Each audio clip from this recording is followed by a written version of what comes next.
So as we go from the afternoon to the evening, I have a message to share from you, and it comes straight from the Himalayas. So this message is not about Yeti, it is about something far more real. And I want to share a small story with you to bring about its exact implications. It was sometime in April of 2019. It had been a year since I had come back from the University of Oxford after having completed my master's course in law. And I was sitting in my senior's chamber, and I was a junior attorney. And two people from the rural part of Uttarakhand walked into our chamber in Nainital. They were very disturbed.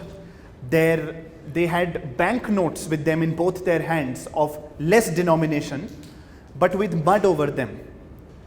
And they came to me and they said, "Sahab, kisi tarah hamara gaon bacha lijiye. Please do anything to save our village." I said, "Why? What is wrong with your village? Where is your village?" I had all these elementary questions, and they kept repeating the same answer over and over again. Ek pahad aa jayega. A mountain is there right on the top of our village, and it will come down. That got me very interested and also very concerned.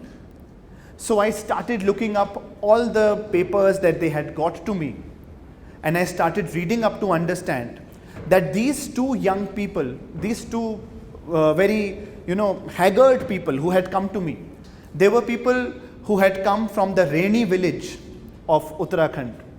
I am sure many of you would not have heard the name of this village, but you may know of the Chipko movement, like the Chipko movement, which was led by rural women, particularly Gaura Devi from Uttarakhand, which was essentially a movement where women were hugging the trees and were trying to save them from the axe. They were trying to save them from felling. And these people had come from that village, and they were telling me that their village is going to get destroyed, a glacier is going to fall on the top of their village, because there is some kind of mining activity and blasting activity that is consistently taking place in and around that village area and just above the village. So that got me very concerned. We filed a petition before the High Court, and it was something that the courts also stepped into. The High Court took cognizance of what was going wrong, and immediately, sometime the very next month or the month after that, in 2019, between June and July, the High Court passed a reasoned stay order saying that since this area is in the Nanda Devi Biosphere Reserve, since this area is prone to climate change, there should be no blasting or unauthorized mining activity. The court said that in unequivocal words, and the villagers were happy. And the court did not just say that, the court also asked the airing company to clear the muck that was deposited because of that blasting activity and mining activity, to ensure that the village is not destroyed, as was the apprehension of the villagers. And this particular still is from an interaction after the court hearing. It was widely published that, okay, this stay order has been passed, and now Rainy Village will not see blasting and mining activity of the kind that we were seeing. But as is the case with authorities, they often do not follow orders, often orders are not communicated, and what happened in February 2021 may actually be fresh in some of your memories, because what we saw in February 2021 was exactly what those illiterate villagers had predicted.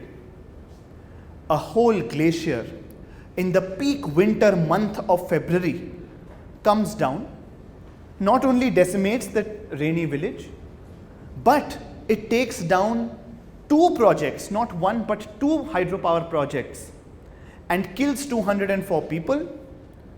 And that is something that is so unprecedented that both CNN Global as well as Reuters, all their correspondents, even Al Jazeera from across the world, they tried to get in touch with me. And they were trying to ask me that, oh, we were reading up about this glacial burst. We heard there was a court order which said that blasting should not be carried out in the mountainous terrain of the Himalayas. It should not be done. But what happened? And I was busy on the phone trying to get in touch with the concerned villagers. And yet I was also struggling to make contact. And that was the whole situation. It was so negative, it was so bizarre, and it was so real. Friends, climate change, therefore, becomes a living reality of today. And that is something that I saw very personally with this matter in which, the rainy villagers were my clients and I was trying to help them. I was trying to see what can be done. And it is not just about this particular village, which happens to be the birthplace of the Chipko movement. It is also very much about what we saw in the state of Uttarakhand in 2013, where an entire Himalayan tsunami came down, the Kedarnath tragedy as it is popularly known, because a lake was created because of the Chorabari glacier melting. The lake breaks free, it comes down, kills thousands of people. And climate change is not just a climate catastrophe. Climate change also includes what is happening in the Sundarban Delta, where the sea levels are going up, even beyond what was expected. Climate change is also the kind of temperatures we are seeing in our respective towns and cities, where we can see what is happening with New Delhi, which saw 49 degrees Celsius. So all these things indicate not just climate change, but a climate emergency. And this climate emergency leads all of us to ask ourselves a question: how do we pitch in to chip in? How is that done? How can we all contribute towards making a difference by being the difference? Which is what brings me to an initiative that I was able to start in the group of my very well-meaning and well-read friends and support of family. And with this group, we started doing a lot of cleanup drives and awareness programs. We started doing a lot of activities towards the rejuvenation of water bodies. And I am here to share with you what are the simple steps that all of us can take as individual citizens to combat this very real threat and problem. So it is just those few examples that I would want to share with you. And to begin with, the first example is that when we live in today's day and age of consumerism, where everything is in plastic, right? Because plastic is very convenient, polythene is very convenient, we can make our pockets the first dustbin. I'm quite sure many of you are already doing that. I hope some of you are already doing that. But our responsibility as conscious citizens does not just stop at what we are doing. Our responsibility transcends to include what our peers are doing, what our support systems are doing. At least where we exercise an influence, what are they doing? Because, of course, if you walk on the streets and you were to rudely tell somebody, they might pick up a fight with you. I know that because I have faced that many times. They don't like it. However, you can always ask your best friend that please don't do that. Please don't throw that wrapper somewhere. Use your pocket as your first dustbin. Like, that's a very simple message that can be understood and practiced by all of us, because what that will do is encourage cleanliness and sanitation. And for example, this is another thing that I can suggest to more people, more young people in this room, in this audience, and those who would be watching this. The Woxsen University has a stellar campus. It's quite liberating, it's quite creative, you have such amazing infrastructure. Why don't you cross that threshold of just being a citizen or a valid kind of a voice in the system? You can also be a conscious part of solving these major problems, of talking about policy.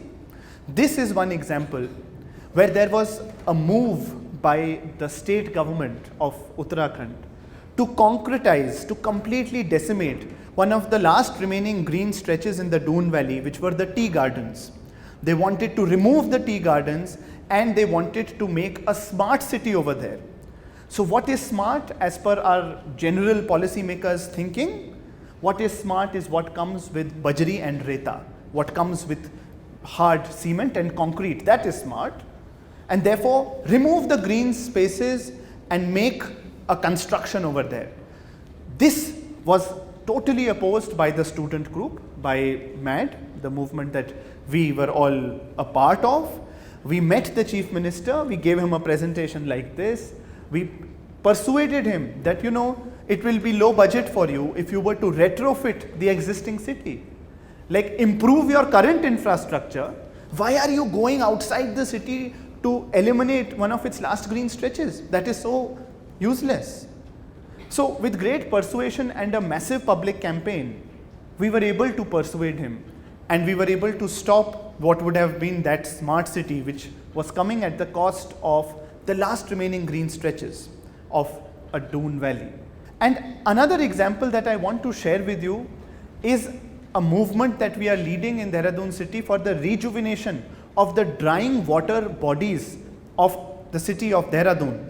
I'm sure all of you who are coming from various parts of the country are now quite immune seeing various public spaces and water bodies which are totally dried up.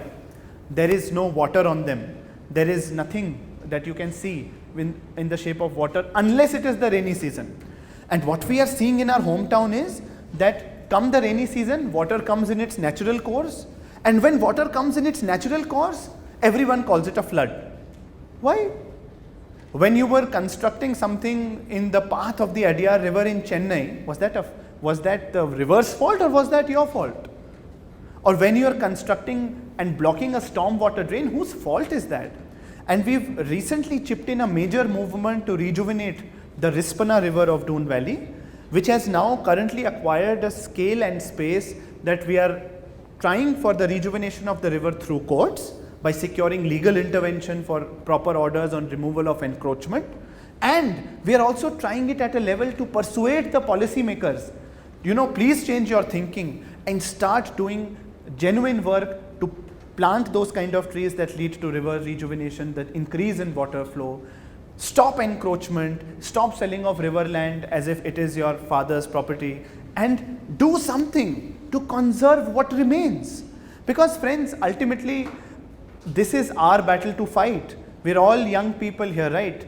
We're all, you know, if I were to irritate you, and I don't know if this can be done, I want to irritate all of you and just point it to all of you to make it a small point that, you know, no one is going to fight for this planet and for the causes if we don't stand up. And as I often share with my team also, that all these problems that we are facing in our respective lives are recipes for our great lives.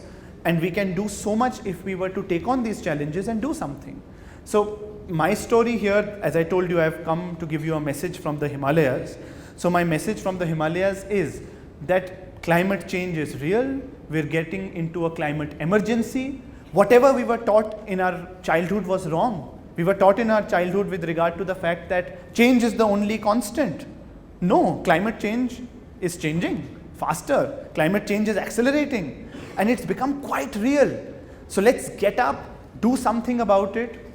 And as I come to the conclusion of my talk with you, since this is the third time that I am on the stage for a TEDx interaction. In my first interaction, I had said that, you know, where there is reluctance today, there will be resilience tomorrow. Subsequently, I had said that where there is resilience today, there will be reward tomorrow. On the third occasion, I had said, where there is reward today, there will be responsibility tomorrow. And there is one more occasion that I have, you know, goofed up while telling you about these three occasions. So that was when I was at Oxford and interacting with students, and a gathering which included my Vice Chancellor.